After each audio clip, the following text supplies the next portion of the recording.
సమయము Bibles open చేయండి, Bible గ్రంథాలు ఓపెన్ చేయండి. నిన్నటి దినాన్న మనము దేవుని యొక్క రాకకు గల కారణం ఏంటో మనం ధ్యానం చేసుకున్నాము. ఈరోజు దానికి కొనసాగింపుగా కొన్ని మాటలు. పిల్లలు మాట్లాడద్దు, సైలెంట్ కూర్చోండి. ఏమైపోయారు ఉన్న పిల్లలందరూ?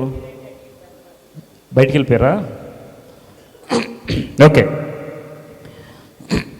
యేసుక్రీస్తు ఈ లోకానికి ఎందుకు వచ్చారు అనే విషయాలు మనం నేర్చుకున్నాం కదా. తర్వాత నిన్న చాలా విషయాలు మనం నేర్చుకున్నాం. ఈరోజు కొన్ని విషయాలు కూడా ఇంకా ధ్యానం చేద్దాం. వారిలో గొల్లల గురించి, జ్ఞానుల గురించి ఇంకా కొన్ని విషయాలు మనం నేర్చుకోబోతున్నాం. లూకాసు సువార్త 2వ అధ్యాయము. లూకాసు సువార్త, అందుకే బెలూన్స్ తీసుకోవద్దని చెప్పింది. మీకు ఆడుకుంటూ ఉంటారు, మాకు డిస్టర్బెన్స్ చేస్తూ ఉంటారు. లూకాసు సువార్త 2వ అధ్యాయము. ఒకసారి ఓపెన్ చేయండి బైబిల్ గ్రంథము. లూకాసు సువార్త 2వ అధ్యాయము 8వ వచనములో, ఆ దేశములో కొందరు గొర్రెల కాపరులు పొలములో ఉండి రాత్రి వేళ తమ మందను కాచుకొనుచుండగా ప్రభుదూత వారి యుద్ధకు వచ్చి నిలిచెను. ప్రభు మహిమ వారి చుట్టూ ప్రకాశించినందున వారు మిక్కిలి భయపడిరి. అయితే ఆ దూత భయపడకుడి. చూడండి, దూత ఎప్పుడు వచ్చినా, ఎవరి దగ్గరికి వచ్చినా, దూత ఎప్పుడు వచ్చినా, ఎవరి దగ్గరికి వచ్చినా భయపడిపోతున్నారు ముందాడు. ఎందుకంటే ఎప్పుడు దూతను చూసి ఉంటారు కాబట్టి, ఇదే ఫస్ట్ టైం ఉండొచ్చు. దూతను చూడగానే ఒకసారిగా వాళ్ళకి ఏమైంది? భయం వచ్చేసింది. ఎందుకంటే ఎప్పుడు గతంలో ఎప్పుడు చూడని ఆ గొల్లలు ఈరోజు దూతను చూశారు. చూడగానే వాళ్ళకి భయం వచ్చేసింది. వెంటనే దూత ఏమని చెప్పింది? భయపడకుడి. ఇంతకుముందు కూడా దూత వచ్చి మరియమ్మ గారి దగ్గర ఇదే మాట చెప్పింది కదా. పిల్లలు కూర్చోండి, వచ్చి మీరు ఎందుకు లేచి తేప కూడా బయటికి వెళ్తున్నారు? కూర్చోవాలి, కూర్చోండి. మీకు ఈరోజు సండే స్కూల్ లేదు, మీరందరూ ఇక్కడ కూర్చోవాలి. రండి, వినండి జాగ్రత్తగా. మరియమ్మ గారి దగ్గరికి వచ్చి కూడా దూత ఒక మాట చెప్పింది, భయపడవద్దు. ఇదిగో నీవు గర్భం ధరించి యేసుక్రీస్తును కంటావు. ఆయన క్రీస్తుని పేరు పెడతారు, ఆయన దేశాన్ని, లోకాన్ని రక్షిస్తాడు అని చెప్పే మాటలని చెప్పిన తర్వాత ఆ కొద్ది సమయానికి తేరుకొని మరియమ్మ గారు ఏమంటారంటే, నీ దాసురాలను నీ మాట చొప్పున నాకు జరుగునుగాక అని దేవుని మాట చొప్పున ఆవిడ ఏం చేస్తుందంటే దేవు ప్రభుకు సమర్పించింది. ఇక్కడ కూడా గొర్రెల దగ్గరికి యేసుక్రీస్తు వారి రాక గురించి చెప్పడానికి ఎవరు వచ్చారంట? దూత వచ్చి, ఇదిగో భయపడకండి, ప్రజలందరికీ కలగబోవు మహా సంతోషక. ఎవరికంట?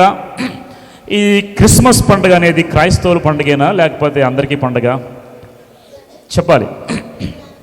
చాలామంది క్రిస్టియన్స్ మాత్రమే ప్రపంచంలో పండుగ చేసుకుంటున్నారు, క్రిస్మస్ జరుపుకుంటున్నారు అని అనుకుంటున్నారు. కానీ బైబిల్ గ్రంథంలో చూడండి, అయితే ఇదిగో ప్రజలందరికీ కలగబోవు మహా సంతోషకరమైన సువార్త. ప్రజలందరికీ, అందరికీ అంటే ప్రతి కులము, మతము, దేశము, భాష ఏమైనా దేవుడు ప్రజలందరికీ మహా సంతోషకరమైన సువర్తమానము తెలియజేసిన తర్వాత ఇప్పుడు దావీదు పట్టణమందు రక్షకుడు మీ కొరకు పుట్టి ఉన్నాడు, ఈయన ప్రభు అయిన క్రీస్తు. ఒక ఆనవాళ్ళు కూడా చెప్పాడు, అంతా మనకు తెలుసు. ఇప్పుడు చూద్దాం, 15 వచ్చిన చూడండి. ఆ దూతలు తన యుద్ధం నుండి పరలోకమునకు వెళ్ళిన తరువాత, ఎప్పుడంట? దూతలు పరలోకానికి వెళ్ళిన తర్వాత ఆ గొర్రెల కాపరులు జరిగిన ఈ కార్యమును ప్రభువు మనకు తెలియజేయించి ఉన్నాడు. మనము బెత్లెహేమునకు వెళ్ళి చూతము రండని ఒకరితోనొకడు చెప్పుకొని. ఇది మనం నేర్చుకోవాల్సింది. నిన్న మన జోసఫ్ గురించి చెప్పుకున్నాము, మరియమ్మ గారి గురించి చెప్పుకున్నాము, తర్వాత ఒక్కొక్కరి గురించి చెప్పుకున్నాం. అయితే ఈరోజు ఈ గొర్రెల కాపర్ల దగ్గర నుండి కూడా మనం ఏమి నేర్చుకోవాలో కొన్ని విషయాలు ధ్యానం చేద్దాం. ఆ తర్వాత మనం ఫాలో అవుదాం. చూడండి, ఆ దూతలు తమ యుద్ధం నుండి పరలోకంలోకి వెళ్ళిన తర్వాత గొర్రెల కాపర్లో జరిగిన ఈ కార్యమును ప్రభువు మనకు తెలియజేయించి ఉన్నాడు. మనము బెత్లెహేముకు వెళ్ళి చూతము రెండని ఒకరితోనొకడు చెప్పుకొని తర్వాత మళ్ళీ చూద్దాం. దూత వెళ్ళగానే ఈ గొర్రెల కాపరులందరూ ఏం చేశారు? మనం వెళ్ళి చూద్దాం అనుకున్నారు. ఎవరిని? యేసుక్రీస్తు. అని ఎక్కడ చూద్దాం అనుకున్నారు? బెత్లెహేం. ఈరోజు న్యూస్ చూస్తే, ఇందాక న్యూస్ చూస్తూ ఉంటాను నేను వచ్చే ముందు, బెత్లెహేంలో సందడి లేదు. బెత్లెహేం అంతా వెలవెలపోతూ ఉంది. ఒక ట్రీ పెట్టలేదంట. ఎందుకు కారణం అంటే హమాస్కి ఈ యెరూషలేముకి జరుగుతున్న యుద్ధంలో వాళ్ళకి ఆంక్షలతో కూడినటువంటి కొద్ది మాత్రమే మీరు పండుగ జరుపుకోవాలి, సెలబ్రేషన్ చేయాలి. ప్రపంచంలో ప్రతి సంవత్సరము ఈ యొక్క ఫెస్టివల్కి ఎక్కడెక్కడో వచ్చి యేసుక్రీస్తు పుట్టిన ప్రాంతంలో రంగరంగ వైభవంగా జరిగేది. కానీ ఈసారి అసలు పోటెత్తిన జనము లేరు, చుట్టువైపు నుండి వచ్చిన వాళ్ళు లేరు, అక్కడున్న వాళ్ళే వెళ్ళిపోయి జస్ట్ క్యాండిల్స్ వెలిగించి ప్రార్థన చేసుకుని వచ్చారంట. బెత్లెహేము మూసివేసింది ఒక్కసారి చరిత్ర మొత్తం మీద. మళ్ళీ ఇప్పుడు యుద్ధంలో కూడా మూసివేయలేదు కానీ ఓపెన్ చేశారు. ఎప్పుడు మూయబడిందంటే కరోనా వచ్చినప్పుడు బెత్లెహేములో యేసుక్రీస్తును పుట్టిన స్థలాన్ని మూసేశారు. మేము వెళ్ళి వచ్చిన తర్వాత 2వ రోజు పేపర్ చదువుతుంటే బెత్లెహేము క్లోజ్ చేశారని చెప్పాడు. బెత్లెహేము మూసేశారు ఎందుకంటే కరోనా వల్ల యేసుక్రీస్తు పుట్టిన ప్రాంతంలోనంట ఒక స్టార్ ఉంటుంది. యేసుక్రీస్తు పుట్టిన చోట కరెక్ట్ ఎక్కడైతే పశువుల తొట్టు ఉందో, పశువుల పాకలో ఎక్కడైతే పరుండ పెట్టారో అక్కడ ఒక స్టార్ ఆకారంలో అక్కడ ఏం చేస్తారంటే నేల మీద ఒక ఆకారం ఉంటుంది, స్టార్ చెక్ ఉంటుంది. అందరూ వెళ్ళి ఏం చేస్తారంటే దాని మీద ముద్దు పెట్టుకుంటున్నారు. మేము కూడా పెట్టుకున్నాం.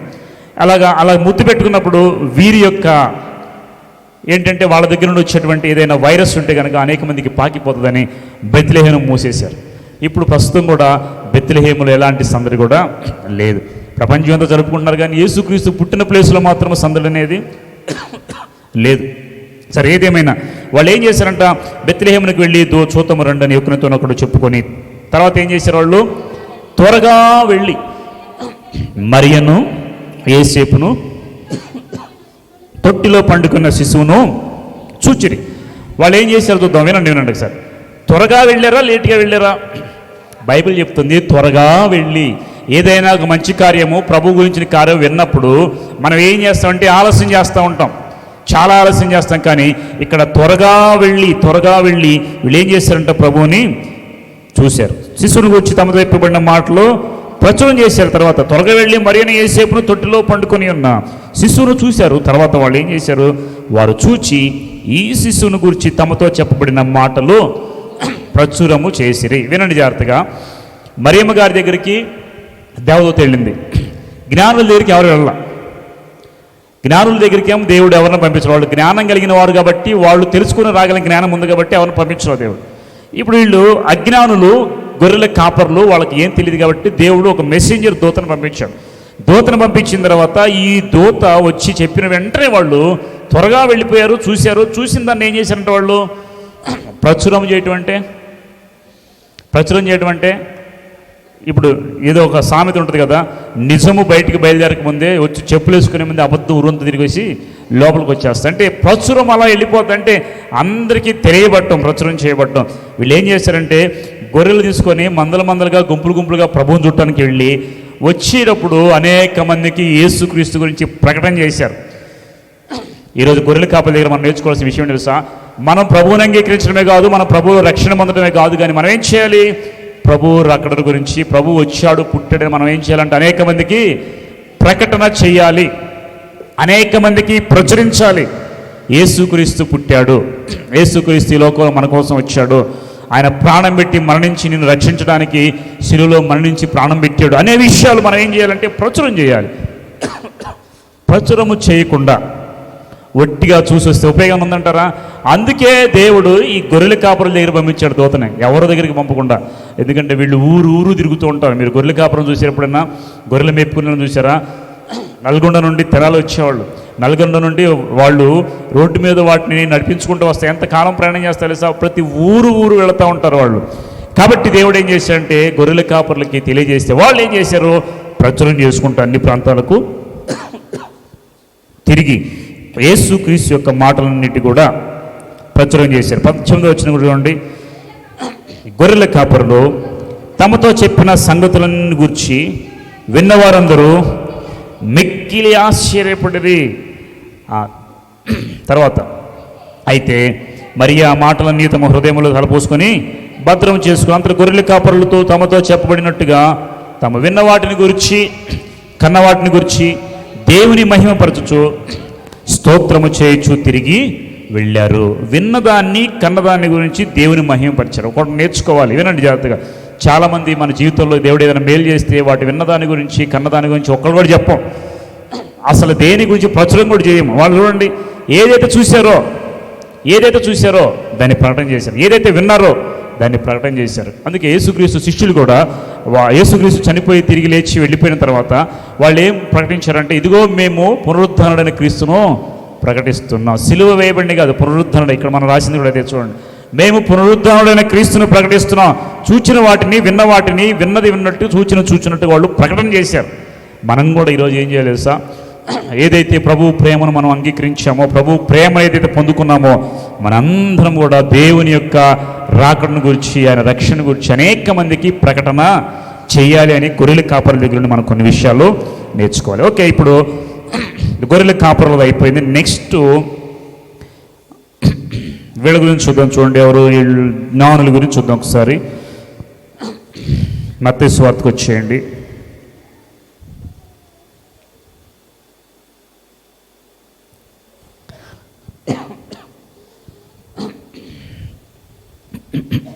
మత్తయి సువార్తలో 2వ అధ్యాయము మొదటి వచనం చూడండి. రాజు అయిన హేరోదు దినముల యందు యూదయ దేశపు బెత్లెహేములో యేసు పుట్టిన పిమ్మట, ఇదిగో తూర్పు దేశపు జ్ఞానులు యెరూషలేమునకు వచ్చి, యూదుల రాజులుగా పుట్టినవాడు ఎక్కడ ఉన్నాడు? తూర్పు దిక్కున మేము ఆయన నక్షత్రము చూచి ఆయనను పూజింపవచ్చుతామని చెప్పారు. చాలు, వినండి, ఇప్పుడు వినండి. ఇక్కడ మనం దేని గురించి మనం నేర్చుకోబోతున్నామంటే జ్ఞానుల గురించి నేర్చుకుంటున్నాం. జ్ఞానులు ఎంతమంది చెప్పండి మీరు? ముగ్గురని ఎవరు చెప్పారు మీకు? ఎక్కడైనా స్కిట్లో ఎక్కడైనా ముగ్గురు చూపిస్తారు కదా జ్ఞానులు. యాక్చువల్గా జ్ఞానులు ముగ్గురు కాదు. చరిత్ర ప్రకారం చూస్తే, చరిత్ర అంచనాలు, నేను చెప్పేది కరెక్ట్ అని నేను చెప్పట్లేదు, కానీ అంచనా ప్రకారము ముగ్గురు కన్నా ఎక్కువ ఉన్నారంట. వాళ్ళు ఏం చేశారంటే, వాళ్ళు ఇచ్చిన గిఫ్ట్లను బట్టి, బహుమానాలను బట్టి బంగారము, సాంబ్రాణి, బోళము 3 అర్పించారు కాబట్టి ముగ్గురు అనుకున్నారు వాళ్ళు. ఎక్కడ మొన్న ఒక చోట ప్రార్థనలో సెమీ క్రిస్మస్ ఆయన చదువుతున్నాడు, ముగ్గురు పేర్లు చెప్పాడు. ఇద్దరు పేరు చెప్పి 3 ఆయన పేరు మల్లికార్జున్ అంటే ఇండియా నుంచి వెళ్ళాడంట. మల్లికార్జున్. నేను వినగానే నేను స్టన్ అయిపోయా. మల్లికార్జున ఎవర్రా బాబు, ఇండియా నుండి ఇంత జ్ఞానులు ఉన్నారా? మరి ఆయన పేరు అలా పలికాడేమో. ముగ్గురు జ్ఞానుల పేర్లు చెప్తూ ముగ్గురు జ్ఞానులు ఉన్నారంట. ఈ ముగ్గురు ఎక్కడ నుండి వచ్చారంటే తూర్పు దేశం అంటే ఏది? ఆసియా ఖండంలోనే. ఇప్పుడు మనం ఏంటి తెలుసా, మన వెనకున్న వాళ్ళకి తూర్పు వాళ్ళం. మనం కూర్చోవాలమ్మా, కూర్చోండి, వినండి. మన వెనకాల ఉన్న వాళ్ళకి మనం తూర్పు నుండి వచ్చేవాళ్ళం. తూర్పు అంటే ఈస్ట్ ఏషియన్ కంట్రీ నుండి. ఇప్పుడు బెత్లెహేము ఏ దేశంలో ఉంది చెప్పండి? ఏ ఖండంలో ఉంది బెత్లెహేము? ఆసియా. అంటే మన ఖండంలోనే. యేసుక్రీస్తు పుట్టింది అమెరికా దేశంలో కాదు. యేసుక్రీస్తు పుట్టింది మన దేశంలోనే, మన ఖండములోనే. అది ఆసియా ఖండము. ఈ ఆసియా ఖండంలోనే యేసుక్రీస్తు పుట్టినది ఎక్కడ? యెరూషలేము, బెత్లెహేము. ప్రపంచాన్ని కనుక మీరు రౌండ్ చేసుకుంటే సర్కిల్లో మిడిల్ పాయింట్ ఏమైనా పెట్టమంటే అదే బెత్లెహేం. యేసుక్రీస్తు బెత్లెహేములోనే ఎందుకు పుట్టాలి? బెత్లెహేము అనేది ప్రపంచం మొత్తానికి రౌండ్ సర్కిల్లో మధ్యలో ఉన్నటువంటి సర్కిల్ పాయింట్, సెంటర్ పాయింట్. కాబట్టి దేవుడు బెత్లెహేముని ఎంచుకున్నాడు. బెత్లెహేము అనేది కరెక్ట్గా ప్రపంచం మొత్తానికి సెంటర్. సారీ, నిద్ర లేక సరిగ్గా బాగా వేడి చేసి ఓవర్ వేడి చేసింది. ఓకే, వినండి. బెత్లెహేం అనేది ప్రపంచం మొత్తానికి మధ్యలో ఉన్న సెంటర్ పాయింట్. కాబట్టి ఈ సెంటర్ పాయింట్లో బెత్లెహేములో యేసుక్రీస్తు పుట్టాడంటే, ఇండియాలో పుడితే ఇండియాకి రాజు అంటారు, అమెరికాలో పుడితే అమెరికా రాజు, సౌదీలో పుడితే సౌదీకి రాజు. కానీ ఆయన మధ్యలో బెత్లెహేములో పుట్టాడు కాబట్టి ప్రపంచం మొత్తానికి రాజుగా నిర్ధారింపబడ్డాడు. కాబట్టి దేవుడు బెత్లెహేమును ఎంచుకున్నాడు. ఓకే, ఇప్పుడు వచ్చినటువంటి ముగ్గురు జ్ఞానుల్లో ఆ ముగ్గురు జ్ఞానుల పేరు, ఒక ఆయన మిల్కియార్ బెల్తాషర్, ఇంకొక ఆయన కాస్పర్ అని ఒక ఆయన ఉన్నాడు. ముగ్గురు. ఈ ముగ్గురు కూడా 3 దేశాలను, ఒకళ్ళు యవనస్తుడు అంట, ఒక ఆయన వృద్ధాప్యం కలిగిన, ఒక మిడిల్ ఏజ్ కలిగిన వాడు. వాళ్ళతో పాటు కొంతమంది జ్ఞానులు కూడా వచ్చారు. కేవలం ముగ్గురే కాదు, వాళ్ళతో పాటు కొంతమంది జ్ఞానులు కూడా వచ్చారు. వాళ్ళు వస్తే ఏం తెచ్చారంటే దేవుని కోసము బంగారము, సాంబ్రాణి, బోళం తెచ్చారు. బంగారాన్ని తెచ్చినటువంటి రాజు జ్ఞాని ఏమన్నాడంటే, నా దేవుడు రాజు, ఆయన కింగ్ కాబట్టి కింగ్కి సరిపడినటువంటి వాల్యుబుల్ గిఫ్ట్ ఏదంటే గోల్డ్, కాబట్టి నేను బంగారం తెచ్చాను అన్నాడు. రెండో ఆయన సాంబ్రాణి తెచ్చాడు. సాంబ్రాణి తెచ్చిన ఆయన ఏం చెప్పాడంటే, ఈ సాంబ్రాణి ప్రభు ముందు పెట్టి, దేవుడు ఆరాధనీయుడు, ఆరాధనకు యోగ్యుడు కాబట్టి నేను ఈ సాంబ్రాణి ఎక్కడ ఉపయోగిస్తే తెలుసా? ఈ ఆరాధన చేసేటప్పుడు, పూజలు చేసేటప్పుడు ధూపం వేస్తారు కదా, ఈ ధూపం వేసే సమయంలో ఉపయోగిస్తారు. కాబట్టి ఈ సాంబ్రాణి వచ్చి దేవుడు ఆరాధనీయుడు అని చెప్పేసి ఆయన అంగీకరించాడు. తర్వాత ఇంకొక బోళం తెచ్చాడు. బోళము దేనికి వాడతారు తెలుసా? అరేబియా దేశంలో ఒక చెట్లు ఉంటాయండి, కొన్ని స్పెషల్గా ఉంటాయి కొన్ని. ఆ చెట్లకి ముందుగానే చిల్లి పెడతారు. చిల్లి పెట్టిన తర్వాత అందులో అంతా ఆ వాటర్ అంతా కారిపోయిన తర్వాత దాన్ని చెక్కుతారంట. అది శ్రేష్టమైన బోళం. శ్రేష్టమైన బోళం సౌదీ అరేబియాలో దొరుకుతుంది. ఎక్కడ దొరుకుతుంది? ఆ బోళాన్ని తీసుకొని ఒక వ్యక్తి, ఆ బోళం తీసుకొని ఒక జ్ఞాని వచ్చాడు. దాదాపుగా జ్ఞానులు ముగ్గురు అనుకున్నాం, కానీ ముగ్గురు కన్నా ఎక్కువ అయి ఉండొచ్చు అని ఆ లేఖనాలు లేదా చరిత్ర చెప్తా ఉంది. వాళ్ళు తెచ్చినటువంటి బంగారము, బోళము, సాంబ్రాణి తెచ్చి ప్రభువుకు అర్పించారు. ఒక విషయం జ్ఞాపకం చేసుకోనండి. ఇక్కడ 2వ అధ్యాయం చూడండి, మత్తయి సువార్త 2వ అధ్యాయము 2వ వచనం నుండి చదవమ్మ ఒకసారి. 2వ వచనం నుండి చదవండి. చదవమ్మ. తూర్పు దిక్కున మేము ఆయన నక్షత్రము చూచి ఆయన పూజింపవచ్చితమని చెప్పిరి. హేరోదు రాజు ఈ సంగతి విన్నప్పుడు అతనితో కూడా యెరూషలేము వారందరూ కలవరపడిరి.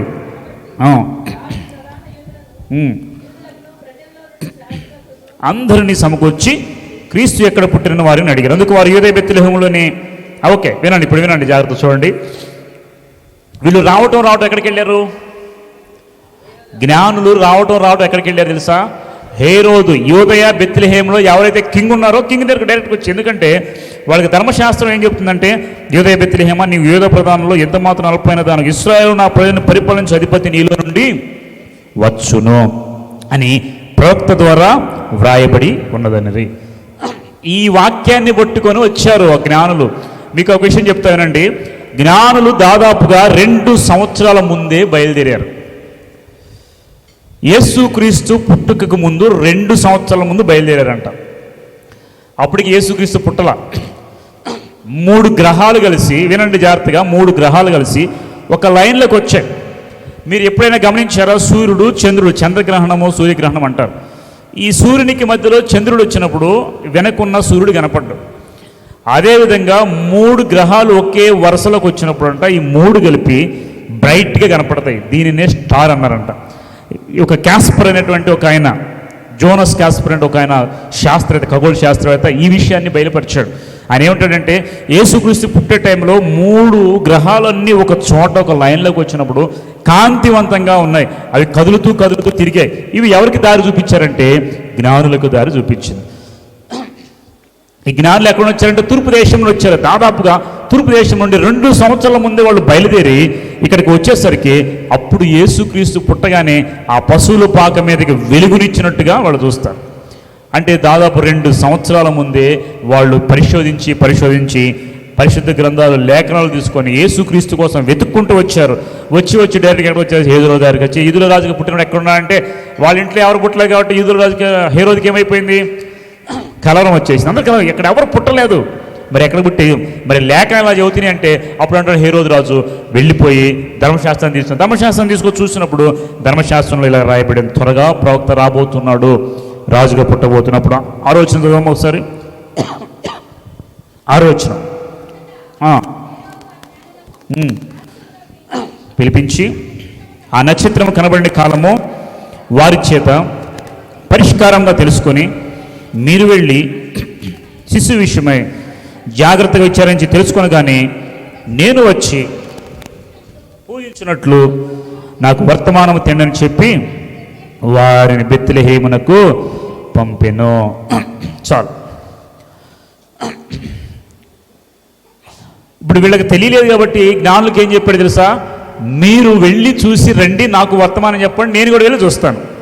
ఆ తర్వాత 9వ వచనం కూడా, వారు రాజు మాట విని బయలుదేరిపోచుండగా ఇదిగో తూర్పు దేశంలో వారు చూచిన నక్షత్రము ఆ శిశువుని చోటికి మీదిగా వచ్చి నిలిచే వరకు వారికి ముందుగా నడిచిన వారు ఆ నక్షత్రమును చూచి అత్యానంద భరితుల ఇంటిలోనికి వచ్చి తల్లి అయిన మరియను ఆ శిశువును చూచి సాగిలిపడి ఆయన పూజించి తమ పెట్టెలు విప్పి బంగారము, సాంబ్రాణి, బోళము కానుకలుగా సమర్పి. వినండి జాగ్రత్త. ఇప్పుడు జ్ఞానులు వచ్చారు, తెలుసుకున్నారు. వాళ్ళు బయటికి రాగానే ఆ ఇంటి మీదుగా నడిపించింది నక్షత్రం. వచ్చారు లోపలికి వచ్చేసి యేసుక్రీస్తుని కనుగొని ఆయనకి బంగారము, సాంబ్రాణి, బోళమును కానుకలుగా అర్పించారు. జాగ్రత్తగా ఉందా? ఇప్పుడు ఈ స్టార్ గురించి మనం ఆలోచిస్తే దేవుని వైపు నడిపించే స్టార్. ఎవరు నడిపించిందంట? జ్ఞానులను నడిపించింది. మనం ఆత్మీయంగా నేర్చుకోవాల్సిన విషయం ఏంటంటే, పిల్లలు అటు ఇటు తిరిగి చాలా గందరగోళంగా ఉంది నాకు, మాకేం చెప్పొద్దుగా అట్లా ఇంట్రెస్ట్ పోతా ఉంది మధ్యలో. ఎవరు తిరగొద్దు, లేచి వెళ్ళిపోతున్నారు, వస్తున్నారు, మీ ఇష్టం, తిరుగుతున్నారు, కూర్చోండి ఒక చోట. వినండి, ఈ నక్షత్రం గురించి మనం ఆలోచిస్తే, జ్ఞానులను యేసుక్రీస్తు వైపు నడిపించినటువంటి ఈ నక్షత్రాన్ని చూసి మనం ఏమి నేర్చుకోవాలంటే, మనం కూడా నక్షత్రాల వల్లే వెలిగితే అనేక మందిని ప్రభు దగ్గరికి నడిపించాలి. ప్రతి ఇంటి మీద ఈరోజు ఒక స్టార్ ఉంది. ఆ స్టార్ను చూస్తే, ఇంట్లోకి వెళ్ళి చూస్తే పైన స్టార్, ఇంట్లో స్టార్ ఉందా? లేదు. చాలామంది పైన స్టార్ పెట్టుకున్నారు కానీ ఇంట్లో వెలుగు అనేది లేనే లేదు. మన ఇంటి మీద స్టార్ ఉందంటే మన ఇంట్లో క్రీస్తు కనపడాలి. మన ఇంటి మీద స్టార్ పెట్టామంటే మన ఇంట్లో యేసుక్రీస్తు రావాలి. ఎవరన్నా మన దగ్గర రావాలన్నా, మన దగ్గర పోవాలన్నా క్రీస్తు కనబడకపోతే మనం చేసిన స్టార్లన్నీ కూడా వ్యర్థం. స్టార్లు పెట్టడం వల్ల యాక్చువల్గా మనకి పండగ సంతోషం రాదు. కానీ మనం ఎప్పుడైతే స్టార్ లాగా వెలుగుతామో అప్పుడే దేవునికి మహిమ. ఇప్పుడు నేను ఒక విషయం చెబుతా, ఆ స్టార్కి ఎన్ని రెక్కలు ఉంటాయి? 5, 6, కొంతమంది 6 పెడుతున్నారు, 8 పెడుతున్నారు. ఇవన్నీ అబద్ధం. స్టార్కి రెక్కలు ఉండవు అసలు. ఒక భూమి ఎలా ఉంది? రౌండ్గా ఉంది, ఓకేనా? చంద్రుడు ఎలా ఉన్నాడు? రౌండ్గా ఉన్నాడు. దూరంగా కనపడే నక్షత్రాలు ఆకాశంలో చూస్తారు, మీకు తోకల్లా కనిపిస్తాయి. అవన్నీ కాదు, దూరంగా ఉన్నవంటే ఎలా కనిపిస్తాయి అంటే అది కూడా ఒక రౌండ్గా ఉన్నది. నక్షత్రం కూడా రౌండ్గా ఉంటుంది, సర్కిల్, భూమిలాగా, సూర్యుడిలాగా. సూర్యుడు కూడా ఒక నక్షత్రం తెలుసా మీకు? గ్రహం కాదు. 9 గ్రహాలు ఉన్నాయి కానీ సూర్యుడు ఒక నక్షత్రం. ఈ సూర్యుడు మనకి ఎలాగ వెలుగు కనిపిస్తుంది? దూర ప్రాంతంలో ఉన్నటువంటి నక్షత్రాలన్నీ కూడా వెలుగుతూ తోకలా కనిపిస్తాయి. అవేంటంటే దూరం నుండి కనిపిస్తే మనకి ఎలా అంటే తోకలా కనిపిస్తుంది. కాబట్టి వీళ్ళందరూ స్టార్కి తోకలు పెడుతున్నారు. ఏనండి, దీని గురించి బైబిల్ ఏం చెప్తుంది తెలుసా? ఒకసారి బైబిల్ వాక్యం చూద్దాము. దానియేలు 12వ అధ్యాయం 3వ వచనం చూడండి. దానియేలు గ్రంథము 12వ అధ్యాయం 3వ వచనం చదువమ్మా. దానియేలు గ్రంథం 12వ అధ్యాయము. బుద్ధిమంతులైతే జ్యోతులను పోలిన వారై ప్రకాశించెదరు, నీతి మార్గం అనుసరించి నడుచుకున్నట్లు ఎవరు అనేకులను త్రిప్పుదురో వాళ్ళ నక్షత్రముల నిరంతరము అవినని బైబిల్ వాక్యం చెబుతుంది. బుద్ధిమంతులైతే ఆకాశ మండలంలో జ్యోతులను పోలిన వారే ప్రకాశించారు. ఇప్పుడు చెప్పండి, ఇందాక నక్షత్రం గురించి చెప్పుకున్నాం. ఈ నక్షత్రాలను దేవుడు దేంతో పోల్చాడు? బుద్ధిమంతులతో పోల్చాడు. బుద్ధి కలిగిన వారు నక్షత్రాలు లాంటి వాళ్ళు. వీళ్ళు ఎలాంటి వాళ్ళు అంటే ఆకాశ మండలం జ్యోతులను పోలిన వారే ప్రకాశించెదరు, నీతి మార్గం అనుసరించి నడుచుకున్నట్లు ఎవరు అనేకులను త్రిప్పుదురో వారు నక్షత్రం వల్ల నిరంతరము. ఇప్పుడు చెప్పండి, నక్షత్రాలు మన ఇంటి మీద పెట్టుకున్నాయి కాదు, మనమే ఒక నక్షత్రం. అది ఎలాగంటే, ఎవరు అనేక మందిని ప్రభు వైపు నడిపించి రక్షణలోకి నడిపించి ప్రభు దగ్గరికి ఎవరైతే కొంతమందిని తీసుకొచ్చే రక్షణ అనుభవం నేర్పిస్తారో వాళ్ళందరూ దేవుని దృష్టిలో ఒక నక్షత్రం అని అర్థం. నక్షత్రాలంటే ఇంటి మీద పెట్టుకునేవి కాదు. నక్షత్రం అంటే ప్రభు వైపు దారి చూపించే ఒక నక్షత్రం. ఈరోజు నన్ను అడిగితే నేను ఒక నక్షత్రం, మీరు ఒక నక్షత్రం, మీరు ఒక నక్షత్రం, అందరూ ఒక్కొక్క నక్షత్రాలు. ఎవరైతే ప్రభు దగ్గరికి అనేక మందిని పంపిస్తారో, అనేక మందిని తీసుకొస్తారో వాళ్ళందరూ నిరంతరము ఆకాశ మండలం మీద వెలిగే జ్యోతులను పోలి ఉంటారని బైబిల్ గ్రంథం మనకి తెలియజేస్తాం. చూడండి, ఇప్పుడు స్టార్, బయట చాలా స్టార్స్ ఉన్నాయి కదా, ఆకాశంలో స్టార్స్ ఉన్నాయి. ఇంకా స్టార్స్ అని ఎవరు పిలుస్తారు? స్టార్లను ఎవరు పిలుస్తారు చెప్పండి? మీకు తెలుసు, ఫేమస్ పర్సన్లో అది సినిమా వాళ్ళు పిలుస్తారు, ఇంకెవరిని పిలవరు. ఒక మంచి డాక్టర్ రోగికి ఉచితంగా అయితే వాడిని స్టార్ అంటారు. సినిమా యాక్టర్ మాత్రం ఒక మంచి star, super star, mega star, power star, ఇంకా మెగా పవరు, ఇంకా ఎన్నున్నాయి స్టార్స్. నన్ను అడిగితే అనేక మందిని దేవుని వైపు నడిపించేవాళ్ళు కాదు వీళ్ళు, అనేక మందిని లోకంలో నడిపించేవాళ్ళు వీళ్ళంతా. వీళ్ళకన్నా గొప్ప స్టార్ ఎవరో తెలుసా? ప్రభు వైపు ఒక్కరిని నడిపించినా నీవు దేవుని దృష్టిలో ఒక గొప్ప నక్షత్రం. ఒక నక్షత్రం వల్లే మనం వెలగాలని బైబిల్ చెప్తా ఉంది. నక్షత్రం పని ఏంటంటే జ్ఞానం కలిగిన వారిని అనేక మందిని దేవుని వైపు నడిపించింది. మనం కూడా అనేక మందిని దేవుని వైపు నడిపించే విధంగా ఉంటే ఆకాశ మండలం నక్షత్రాన్ని పోలి నడుచుకుంటాం. ఓకే, ఇప్పుడు ఈ స్టార్ గురించి మనకు అర్థమైంది, గొర్రెల కాపర్ల గురించి మనకు అర్థమైంది, జ్ఞానుల గురించి మనకు అర్థమైంది. క్రిస్మస్లో వాడే కొన్ని ఉన్నాయి, అవి చాలామంది తెలియదు, వాటి గురించి మనం నేర్చుకుందాం ఒకసారి. ఈ క్రిస్మస్ ట్రీని చూడండి, దీని పాత్ర ఏంటి బైబిల్లో? దీని పాత్ర ఏమైనా ఉందంటారా? అసలు ఎందుకు పెడతారు ఇది? మనం ఏం చేస్తున్నామో దాని గురించి తెలుసుకోవాలి కొంచెం. ఈ ట్రీ గురించి మనం ఆలోచిస్తే, ఈ ట్రీ క్రిస్మస్కి ఎందుకు పెడుతున్నారు? క్రిస్మస్కి పెట్టాల్సిన అవసరం, ట్రీ డెకరేషన్ చేస్తున్నారు, ఏయో పెడుతున్నారు, దీనికేనో క్రిస్మస్కి ఏమైనా సంబంధం ఉందా అంటే ఉందా లేదా? ఎలాంటి సంబంధం ఉంది? బైబిల్ గ్రంథం ఏమైనా రాయబడిందా? ఏం రాయబడలా. ట్రీ గురించిన హిస్టరీ ఒకసారి ఆలోచిస్తే, రోమా ప్రాంతంలో రోమా చక్రవర్తులు పరిపాలన చేసే సమయంలో, యేసుక్రీస్తు పుట్టిన సమయంలోనంట రోమన్ అగ్రికల్చర్ దేవుడు ఒక ఉండేవాడు.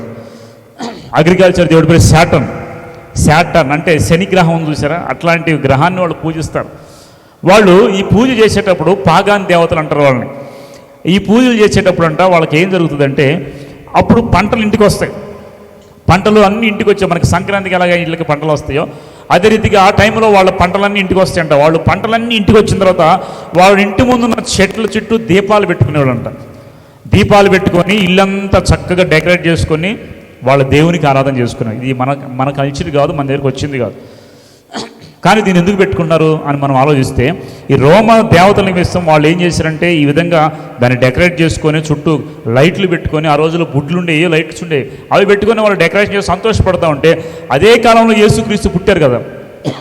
ఆ తర్వాత రోమా చక్రవర్తి, మీకు ఒక విషయం చెప్తానండి, రోమన్ కెథోలిజం, రోమా నుండి క్రిస్టియానిటీ వచ్చింది. ఈ క్రిస్టియానిటీ రావడానికి కారణం ఎవరు తెలుసా? ఎవరు చెప్పండి? పోపు కంటే ముందు ఒక కింగ్ ఉన్నాడు, రోమన్ కింగ్. ఆయన ద్వారానే, ఆయన తల్లి పేరు హెలెన్. ఆ కింగ్ పేరు చెప్పండి మీరు. చక్రవర్తి, రోమా చక్రవర్తి. ఎప్పుడైనా వీళ్ళు కాదు, ఆలోచించండి, మీరు గుర్తు చేసుకోండి ఆ రాజు పేరు. తర్వాత మీరు గుర్తులు నాకు చెప్పండి. ఒక రోమా చక్రవర్తి, ఆ చక్రవర్తి తల్లి హెలెన్. ఆ హెలెన్ ఈ రోమా చక్రవర్తి, చాలాసార్లు చెప్పాను, ఈ రోమా చక్రవర్తి యుద్ధానికి వెళ్తుంటే ఓడిపోతుంటే ప్రార్థన చేస్తే ఒక సిలువు కనపడుతుంది. ఆ సిలువు కనపడితే ఆ సిలువును చూసుకొని అందరికీ చైన్లు చేసి సిలువేస్తాడు మెడలో. సిలువేసిన కాన్స్టెంటైన్ చక్రవర్తి అంటారు, గుర్తుపెట్టుకోండి. ఏం పేరు చెప్పండి? కాన్స్టెంటైన్. ఆ చక్రవర్తికి ముందంతానేమో రోమా గవర్నమెంట్ యేసుక్రీస్తుకు వ్యతిరేకంగా వచ్చారు. ఈ కాన్స్టెంటైన్ దగ్గర నుండి కూడా అందరూ క్రీస్తుకు అనుకూలంగా వచ్చారు. అంటే ఈయన దేవుని నమ్ముకున్న చక్రవర్తి. ఆయన టైం నుండి ఆయన తల్లి ఆయన ఎంత మేలు చేశారంటే ఈరోజు క్రిస్టియానిటీకి యెరూషలేములో ఉన్న ప్రతి స్థలంలో మందిరాలు, పెద్ద పెద్ద దేవాలయాలు. యేసుక్రీస్తు పుట్టిన ప్లేస్ ఏమో కింద ఉంటుంది. ఎంత పెద్ద దేవాలయం ఉంటుంది సార్ బెత్లెహేం. ఇదంతా కట్టించిన సార్ హెలెన్, రాణి అయిన హెలెన్, ఈ కాన్స్టెంటైన్ తల్లి. యెరూషలేములో ఎన్ని ఉన్నాయో ప్లేసులు, ఆ ప్లేసులన్నింటినీ గొప్ప చారిత్రక కట్టడాలుగా కట్టించి ఈరోజు అందరికీ చూడడానికి ఉపయోగపడజేసిన సార్ హెలెన్ అనేటువంటి రోమన్ చక్రవర్తి తల్లి. ఈ రోమా చక్రవర్తి ఏం చేశాడంటే ప్రభువుని నమ్ముకున్నాడు. ఇక అప్పటి నుండి ఈ పాగాన్ దేవత ఆరాధనను, శాటర్న్ ఆరాధన పక్కన పెట్టేసి ఇక మీద యేసుక్రీస్తు పుట్టిన దినాన్ని మనం ఏం చేద్దాం అనుకున్నాడు, ఈ విధంగా మీరు సెలబ్రేట్ చేసుకోండి అని ఆయనే అమల్లోకి తెచ్చాడు. కాబట్టి అప్పటి నుండి మనకి కొన్ని రోమన్ పద్ధతుల ప్రకారం నేర్చుకుంటూ వచ్చాయి. అయితే ఈ ట్రీ గురించి ఆలోచిస్తే, ఆ టైంలో జర్మన్ నుండి కొంతమంది రోమ్ వచ్చేవాళ్ళంట, జర్మనీ నుండి. ఈ జర్మన్స్ ఏం చేశారంటే ఈ కల్చర్ చూసి వాళ్ళు తిరిగి వెళ్ళి యేసుక్రీస్తు పుట్టిన సమయంలో వాళ్ళు కూడా ఇంటి ముందున్న ట్రీస్ని డెకరేట్ చేసుకున్నారు. అర్థమవుతుంది అందరికీ? వాళ్ళు కూడా ఇంటి ముందున్న ట్రీస్ అన్ని డెకరేట్ చేశారు, పండగ చేసుకుని. వాళ్ళని చూసి వీళ్ళు నేర్చుకుని, అంటే వాళ్ళ ఆరాధన వీళ్ళు ఏం చేయట్లా, వాళ్ళని చూసి డెకరేషన్ చేసుకున్నారు అంతే. ఇప్పుడు ట్రీని మనం డెకరేట్ చేసుకుని తప్ప రైటా? తప్పు ఉందంటారు ఏమన్నా? దేవుని మహిమ కోసం ఏది చేసినా కానీ తప్పు లేదు, దేవుని మహిమకి రాకుండా ఏది చేసినా తప్పే. కాబట్టి ట్రీ డెకరేషన్ చేసుకోవడంలో తప్పేమి లేదు. కానీ మనం ఏం చేసామంటే ఒకరిని చూసి ఈ విధంగా మనం డెకరేట్ చేసుకున్నాం, కానీ ఆ దేవతను మాత్రం మనము ఆరాధించడం. అందుకే ట్రీ డెకరేషన్ ఎక్కడ నుండి వచ్చిందంటే రోమన్ కల్చర్ నుండి. ఆ రోజు నుండి ఇప్పటి వరకు కూడా జర్మన్స్ వల్ల ఏం చేసిందంటే ప్రపంచం అంతా పాకిపోయింది. వాళ్ళని చూస్తే మనం ఈరోజు బయట షాప్లో అమ్ముతున్నాం, తెచ్చుకొని డెకరేట్ చేయాలి. మనకు తెలియదు యాక్చువల్గా చాలామంది ట్రీ ఎందుకు డెకరేట్ చేస్తారంటే ఎవరో తెలియదు. తర్వాత ఇంకొక విషయం కూడా మీరు జ్ఞాపకం చేసుకోండి. రోమా గవర్నర్ అయిన కాన్స్టెంటైన్ యేసుక్రీస్తు పుట్టిన రోజుని ప్రపంచవ్యాప్తంగా సెలబ్రేట్ చేసుకుని ఆయన ఆర్డర్ జారీ చేశాడు. నికేయ అని ఒక కౌన్సిల్ ఉంటుంది. ఇప్పుడు మనకి ఐక్యరాజ్య సమితి ఎలాగుందో అలాగే ఒక కౌన్సిల్ ఉంటుంది. ఆ కౌన్సిల్లో ఉన్న వాళ్ళందరూ ఏం చేస్తారంటే క్రీస్తు శకము 325 సంవత్సరం నుండి మొదటి నుండి కూడా వాళ్ళు ఏం చేశారంటే ఒక కౌన్సిల్ ఏర్పాటు చేసుకొని యేసుక్రీస్తు పుట్టిన దినాన్ని పర్వదినంగా చేసుకోవాలని వాళ్ళు రోమా గవర్నమెంట్ నుండి అనేక ప్రాంతాలకు ఆర్డర్ ఇచ్చి అప్పటి నుండి కూడా యేసుక్రీస్తు జన్మదినాన్ని జరుపుకుంటూ వచ్చారు. యేసుక్రీస్తు డిసెంబర్ 25 పుట్టాడా లేకపోతే ఎప్పుడు పుట్టారు అని ఆలోచిస్తే చాలామంది అంటారు యేసుక్రీస్తు డిసెంబర్ 25 పుట్టాడా, 25 పుట్టాడా, లేకపోతే ఎప్పుడు పుట్టాడు. ఏ డేట్ అయినా వస్తుంది, కానీ 25 డేట్ మాత్రం మారనే. ప్రతి సంవత్సరం డిసెంబర్ 25 క్రిస్మస్ అని పెట్టేస్తారు క్యాలెండర్ ప్రకారం. అదే మీరు ఈస్టర్ గుడ్ ఫ్రైడేకి వెళ్తే మొదటి పౌర్ణమి తర్వాత రోజు